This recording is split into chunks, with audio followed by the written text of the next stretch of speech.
Our sixth inductee, Major Thomas Wilson Ferebee. Aviation was in his blood. He was a patriot to the core. He made history as the bombardier who dropped the first atomic bomb over Hiroshima, flying with Colonel Paul Tibbetts in the famous Enola Gay.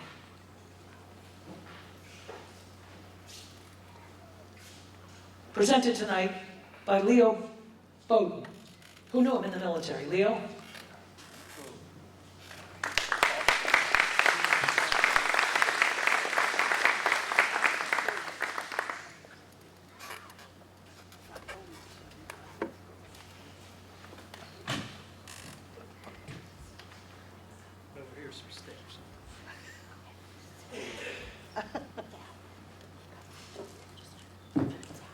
All right, we're going to do this a little bit different.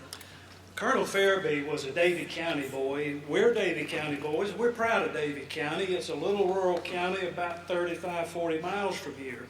The only thing Davie County really prides itself, or is well known of, is Daniel Boone and Colonel Thomas Ferebee. Well, Daniel Boone's mostly myth, okay? Colonel Ferebee is fact.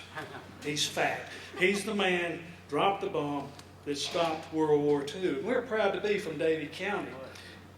He left school, he went to college, he had big fat hands like Fred Smith, he played ball, and he finally figured out he couldn't be a professional ball player, and he joined it was the Army, it was the Air Corps, and then went on from there. Now, when he got out of the Air Corps and did the training, they sent him to a little little island in the South Pacific called Tinian. And those boys came down there to an established Air Corps base and didn't know what in the world was going on. And the people on that base, sure as the world didn't know what was going on, these little country club boys came here. Now, my friend Leo Sheik Bowden Jr., I'm proud of him for three reasons. One, he's a veteran. Two, he will be 97 years old in November. Three, he was on that Air Corps base in 1945, and he's got a story to tell.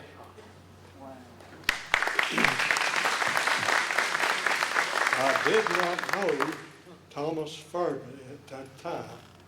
Can you hear me now? Yes. I was on Tinian. The 509th bomb group moved in.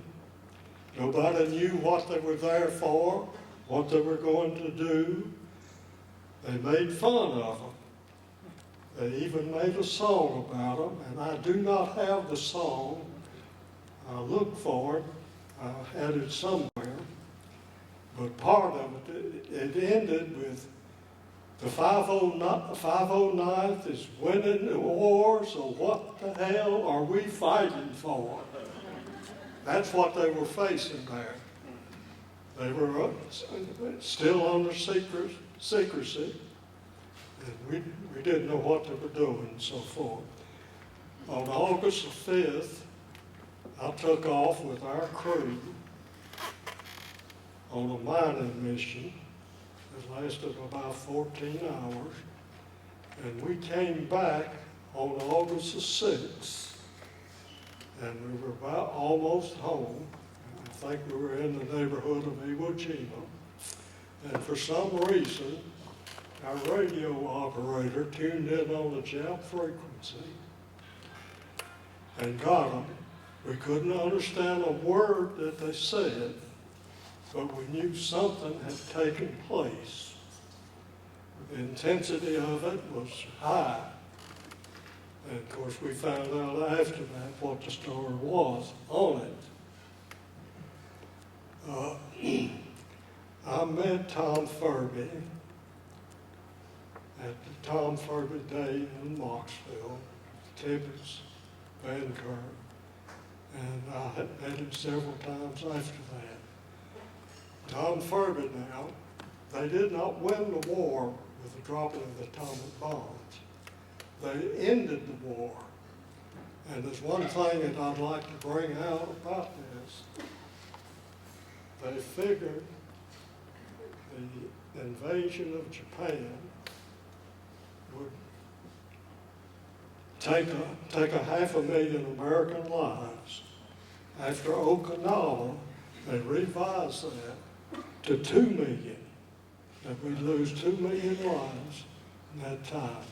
Japan had 1 million seasoned soldiers held back. They had a population that was primed to die for their emperor.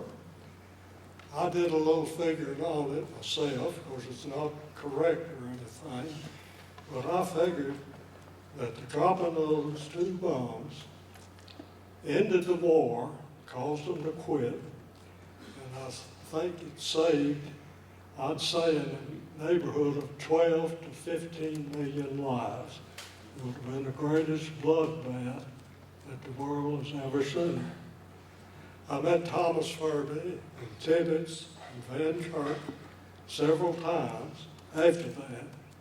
They never backed down one bit from what they did. They did the job that they were sent over there to do.